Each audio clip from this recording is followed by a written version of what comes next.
장애인 교육과 관련해서 만약에 누가 얘기를 하라고 하면 무슨 얘기를 할 수 있을까를 고민을 했습니다. 과연 어떻게 얘기할 수 있을까?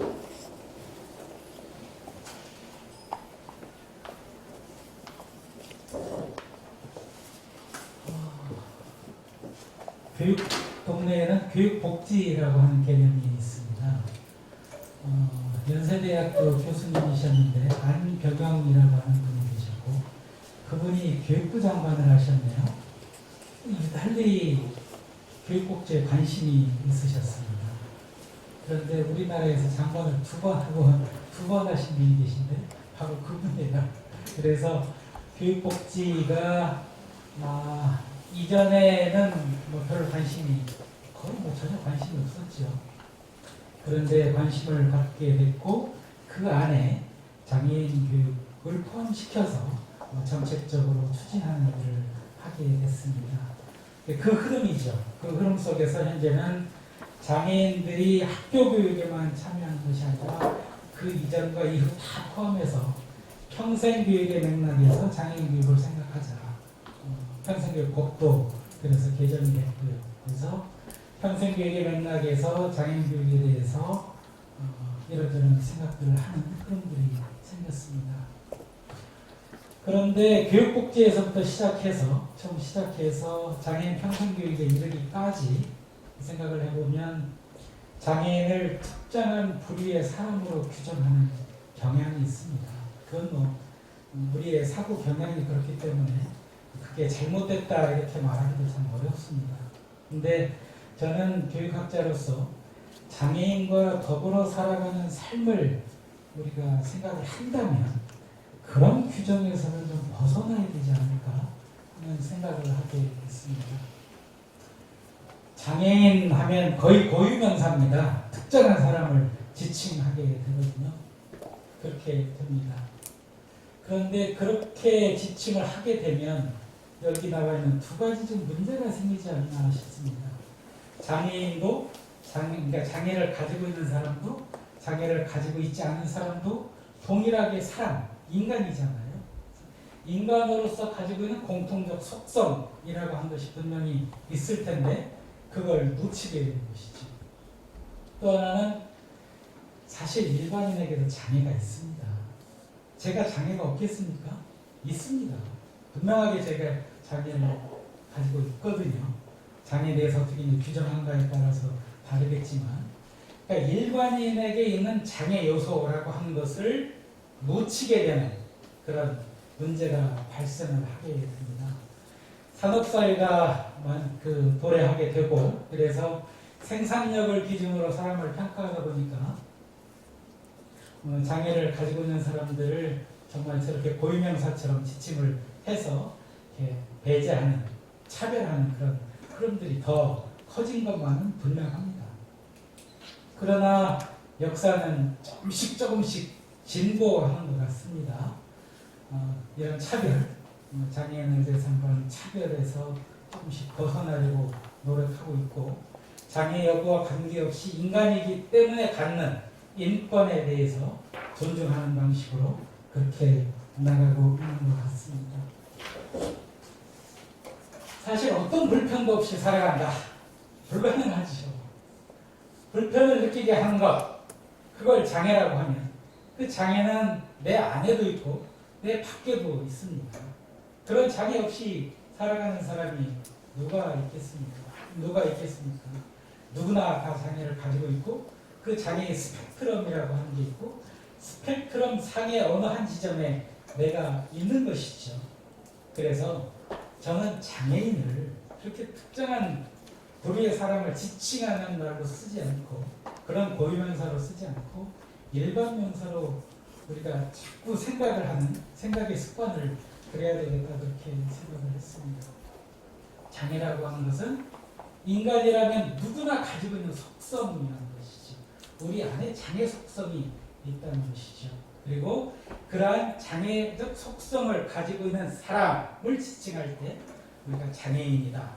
예를 들면 경제를 하는 것에 주목을 해서 우리가 경제적 동물, 정치적 동물 이렇게 표현을 하지 않습니까? 그런 것처럼 장애적 속성을 좀 더 부각시켜서 우리가 생각을 할 때 우리에게는 장애인의 측면이 있다. 이렇게 생각하는 것이 정확하지 않을까 그렇게 생각을 합니다. 앞서 말씀드렸습니다만 교육복지 정책이라고 하는 것이 만들어졌고 장애인이 제도 교육, 학교 교육이죠. 학교 교육에 참여하는 것에 주로 관심을 가져왔습니다. 제도 교육에 참여하고 싶어도 참여하지 못하는 그 주변 여건이 너무 강고했거든요. 그걸 뚫어내고 어떻게든지 학교 교육에 참여할 수 있도록 하는 그런 작업을 정책적으로 추진하게 됐고 그렇게 하는 것이 일종의 복지 토대가 되는 것이죠. 그 토대에 의해서 교육이 진행될 수 있도록. 그러니까 교육에 참여하지 못하는 상태가 비복지 상태인 것이죠. 그래서 복지 상태에 이를 수 있도록 교육에 참여하는 상태에 이를 수 있도록 그렇게 하는 정책적인 노력을 하게 됐습니다. 그래서 전반적으로 좀 생각을 할 때 복지라고 하는 것을 고려하지 않고 교육에 참여해야 돼. 인간이라면 누구나가 교육에 참여해야 돼. 우리나라 국민이라면 예를 들면 중학교 교육까지는 부모 교육이니까 교육에 참여해야 돼 라고 하는 그런 당위성만 주장을 하게 되면 교육에 참여하지 못하는 비복지 상태의 문제가 있기 때문에 그런 주장만 하게 되면 굉장히 비현실적이라는 것이죠. 장애인의 학습권도 이제 인권으로 존중하는 그런 생각을 하게 됐고 그리고 당사자도 교육에 참여하게 되겠다고 하는 교육의 필요를 아주 강하게 느끼고 있고 그런 것들이 이제 대외적으로 역으로 표명이 되고 있습니다. 그런데 그것이 어느 날 갑자기 그렇게 됐다기보다는 그러한 쪽으로 우리의 생각이, 우리의 인식이 계속 바뀌어왔고 인식이 바뀌어왔다는 것은 그만큼 우리가 학습을 해왔다는 것으로 생각할 수 있습니다. 그러니까 학습을 통해서 우리의 인식이 전환되지 않으면 장애인을 대상으로 한 장애인 교육 정책이라고 하는 것도 현실화되기 어려운 것이죠. 유네스코에서는 모든 일을 위한 교육이라는 표현을 썼습니다. 저 표현을 썼을 때에는 이제 교육 취약계층이라고 보통 표현을 하는데 그런 계층들이 교육에 참여할 수 있도록 하는데 방점이 있습니다만 사실은 제가 앞서 장애와 관련해서 말씀드렸습니다만 아무리 부유한 계층이라고 하더라도 교육에 참여할 수 없는 그런 사태가 있을 수 있습니다. 예를 들면 드라마에서 가끔 나오기는 합니다만 부잣집에 태어나서 자기가 뭔가 하고 싶은 게 있는데 부모의 강권 때문에 그거 하지 못하고 끌려다니는 그런 모습을 볼 수 있지 않겠습니까?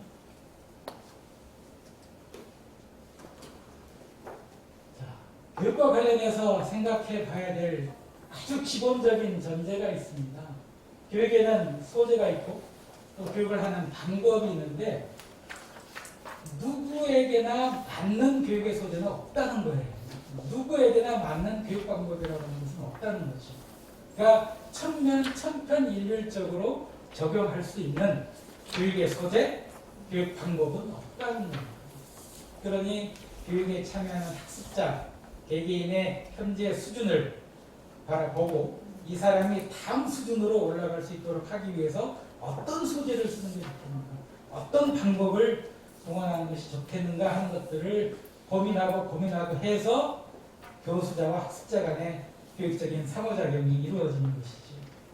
4차 산업혁명이라고 해서 디지털 원주민에게 적합한 교과과정을 설계해야 된다는 얘기가 지금 우리나라 여기저기 다 고대를 하고 있습니다.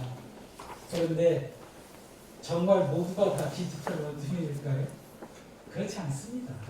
거기에 익숙한 사람도 있고 익숙하지 않은 사람도 있는 것이지요. 그런데 저게 중요하다고 해서 익숙하지 않은 사람을 배제할 수 있는 그건 아니죠. 모든 일을 위한 교육의 관점에서 평생교육의 관점에서 보면 그렇지 않습니다. 특히 맞춤형 교육이라고 하는 것을 막 이렇게 해가지고 장애인 교육을 진행한다고 해도 어려운 점들이 많이 있는데 그렇습니다. 그래서 누구나 자신의 수준에서 시작을 해서 한 단계 한 단계 나아갈 수 있도록 하는 그런 노력이 필요하고 거기에 적합한 각각의 학습자에게 적합한 교육 방법을 모색해 나가는 그런 것이 중요하고 그런 점에서 각자에게는 각자의 교육의 여정이 있는 것이지 그 여정을 내가 생각하기에는 이것이 옳아라고 해서 그 여정을 함부로 틀어내거나 그렇게 할 권리는 사실은 누구에게도 없다고 할 수 있습니다. 그 여정의 조력자 중에 제일 차지하는 그런 부모님이고요. 그렇죠? 그 다음에는 교수자라고 할 수 있습니다. 그래서 교육이라고 하는 것은 일단 우리가 어떤 프로그램을 가지고 가르치고 배우는 그런 활동을 한다고 하는 것으로 생각을 하면 교수자와 학습자, 장애 여부와 관계없이 교수자와 학습자가 만나서 고유하게 만들어가는 사건, 정말 중요한 사건이라고 할 수 있습니다.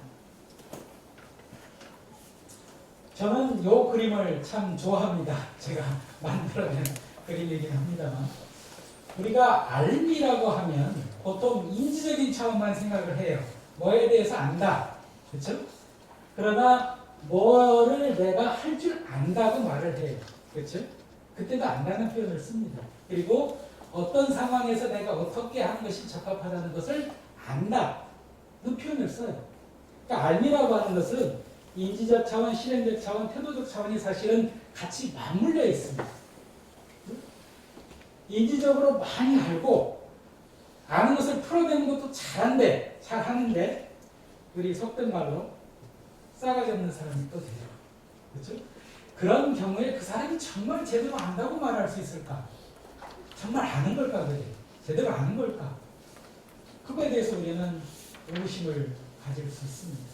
근데 이 알미라고 하는 것은 이렇게 생각을 해보면 능력이라고 하는 것과 동전의 양면 관계가 아닌가 그렇게 생각을 하고 우리가 지나치게 인지적 차원에 주목을 하게 될 때 이 알미라고 하는 것과 능력이라고 하는 것의 불일치 현상이 자꾸 벌어지는 것이 아닌가 그렇게 생각을 합니다.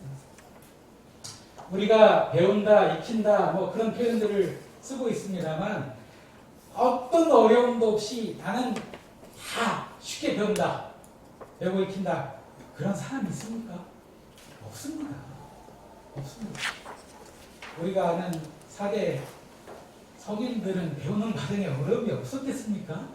있죠. 만약에 없다면 신이죠. 그렇죠? 인간인 이상 배우는 과정에는 당연히 어려움이 있습니다. 자기가 현재 어떤 수준에 있는가를 학습자의 경우에는 자꾸 드러내줘야 됩니다. 표현을 해야 돼요. 교수자가 정말 대단한 역량을 가지고 있어서 척 보면 정말 직감적으로 알고 저 친구는 저게 어려움이 있구나 하고 알아내면 참 좋겠지만 그런 역량을 가지고 있는 교수자가 얼마나 많겠습니까? 오히려 수를 생각을 해보면 좀 적다고 말할 수 있겠죠. 왜냐하면 교수자의 경우에도 잘 못하는 수준에서 잘하는 수준으로 성장해 나가는 과제가 있지 않겠습니까? 그래서 학습자는 자신이 현재 어떤 수준에 있다고 하는 것을 자꾸 막 드러내줘야 됩니다. 그걸 보고 교수자는 분석을 하고 그러면 이렇게 하면 되는가 저렇게 하면 좋겠는가를 자꾸 이제 시뮬레이션 하면서 가장 적절한 도움을 주는 방향으로 가게 되겠죠.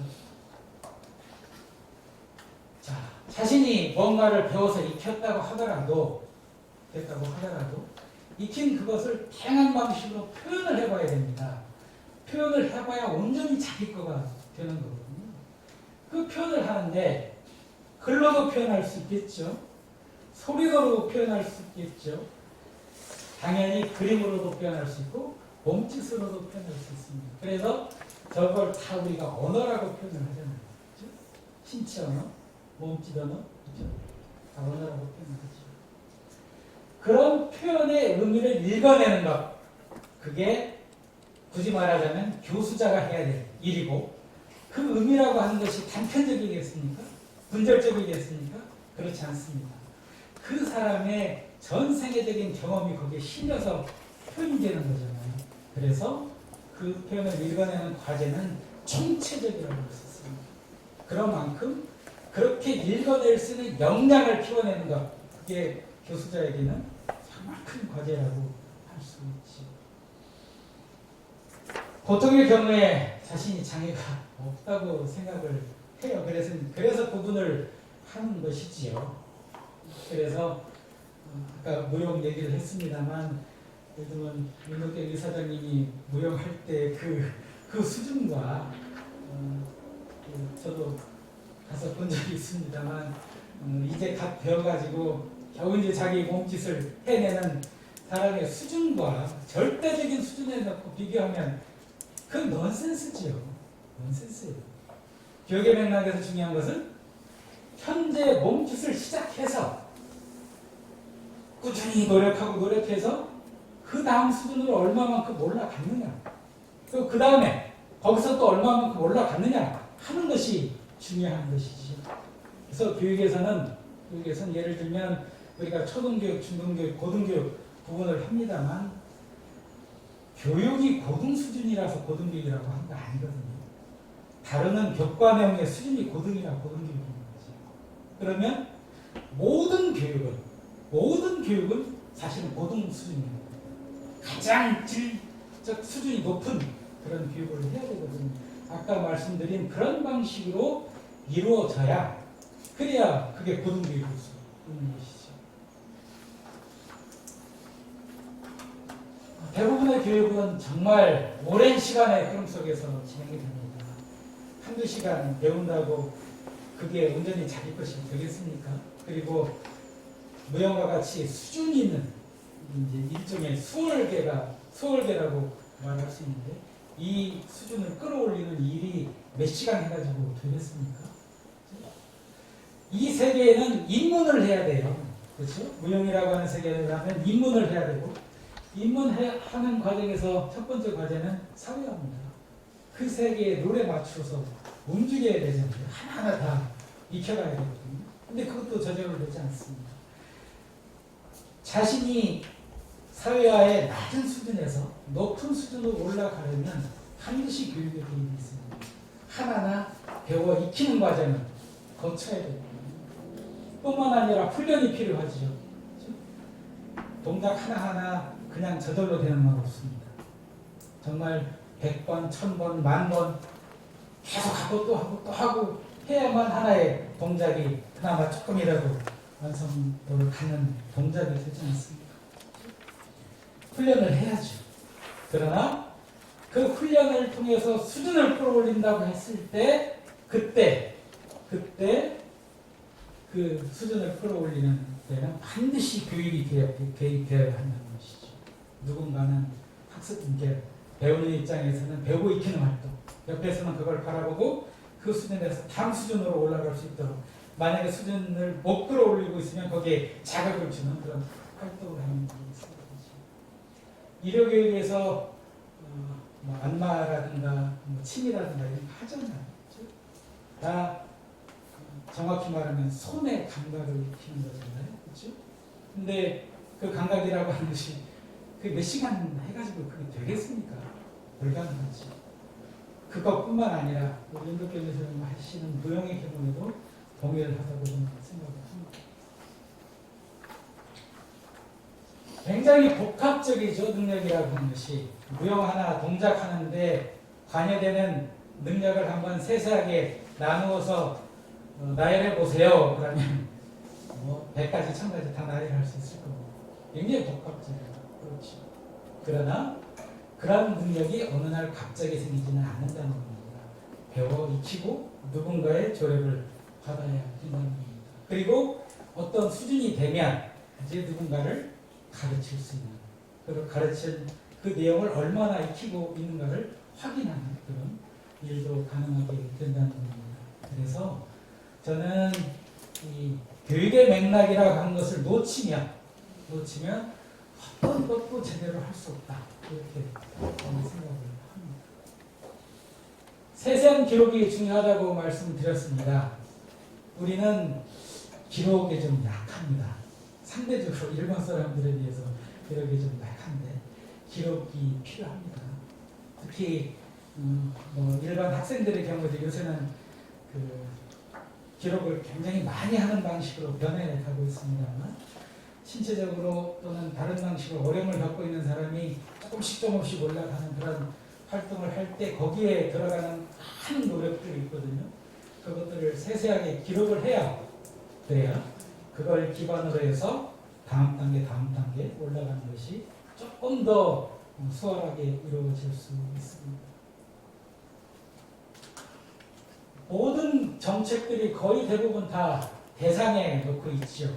교육 정책 대상, 그렇죠? 대상에 놓고 있습니다. 그러나 정책적으로는 불가피합니다. 불가피하지만 그걸 조금 넘어서서 또는 떨어져서 우리는 그 사람을 대상이라기보다는 존재자로 좀 볼 필요가 있지 않겠나. 우리가 인권이라는 얘기를 할 때 더더욱 그런 것이죠. 모든 사람을 존재자로 보는 그런 노력을 해야 되지 않을까 싶습니다. 다행히 유네스코에서 포로 보고서라고 하는 것을 냈고 제목이 존재학습입니다. 보통의 경우에 저렇게 번역을 하지 않는데 저는 저렇게 번역을 하고 좀 풀어서 말하면 인간의 존재 품격을 높이는 학습. 저 보고서가 어떻게 나왔냐면 2차 세계대전 끝나고 나왔거든요. 전쟁 끝나고. 인간에게 가장 위험한 존재죠. 인간이 저지를 수 있는 가장 극악한 모습을 전쟁 동안 다 보여줬습니다. 당시 각 나라의 교육부 장관들이 모여가지고 도대체 우리가 뭘 했냐?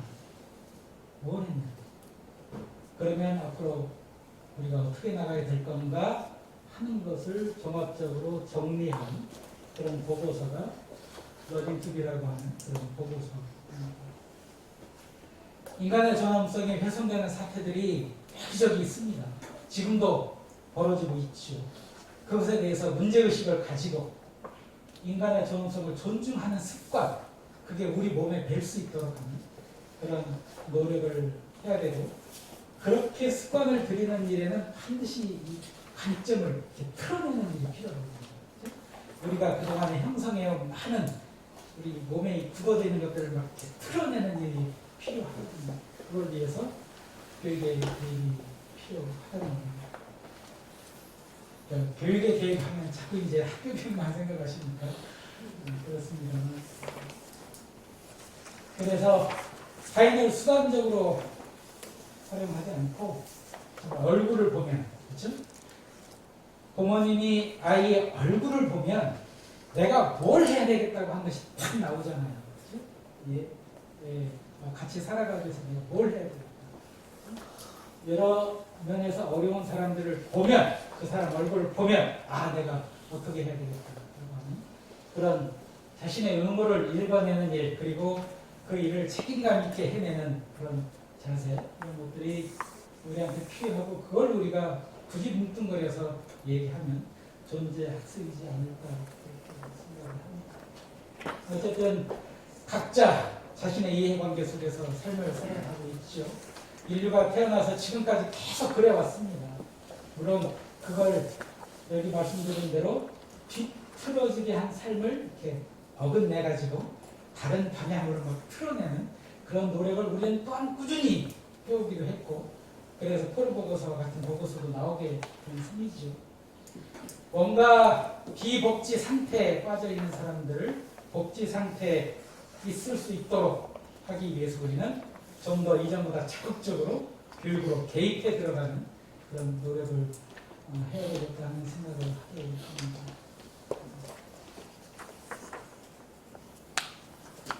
장애가 있으면 그 장애에 갇혀서는 안 되겠죠.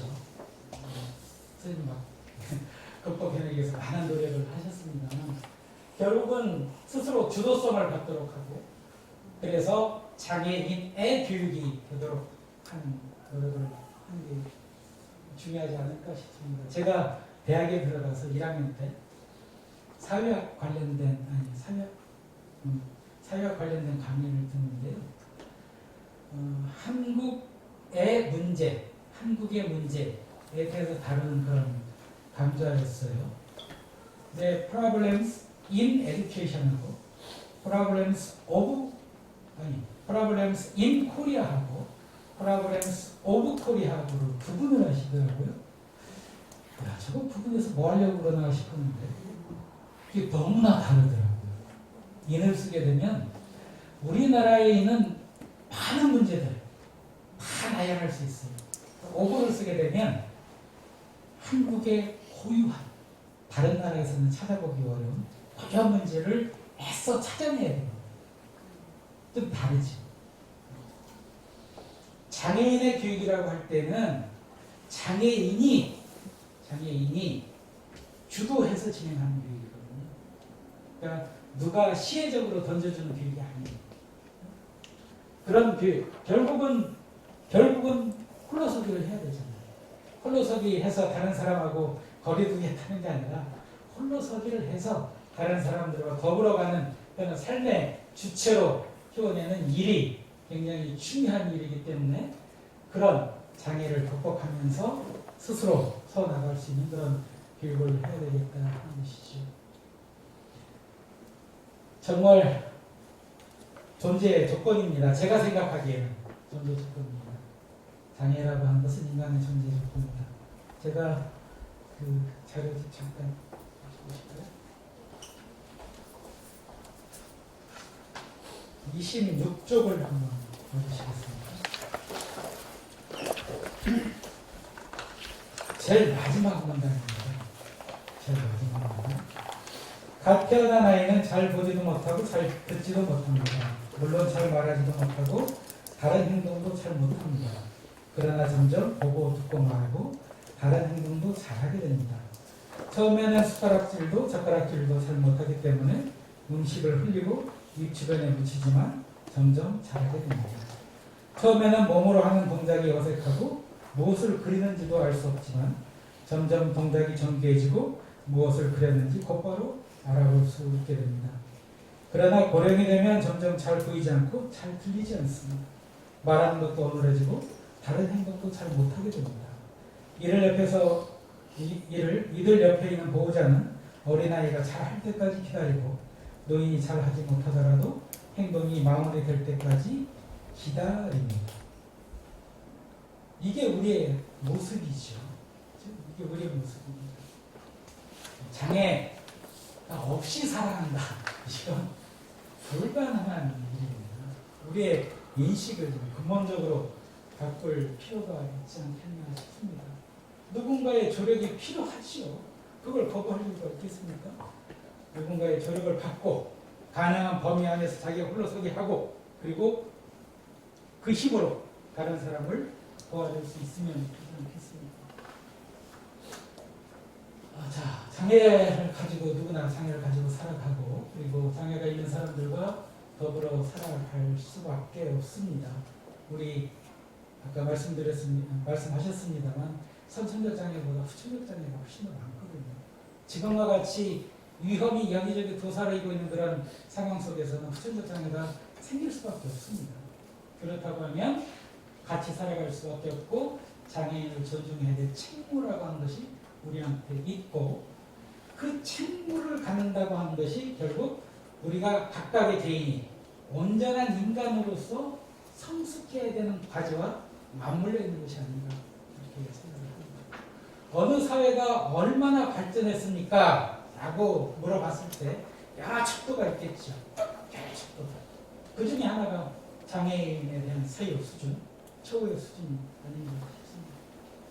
그래서 우리는 우리 자신의 장애, 타인의 장애, 그걸 품고 포용하고 그렇게 살아가야 되지 않나. 우리 자신의 장애, 동반하는 삶, 장애인과 동반하는 삶, 그런 삶을 살아가야 되지 않겠는가 하는 것이 전공도 아니면서 교육학자로서 만약에 얘기를 하라면 저는 이렇게 얘기할 수 있겠다.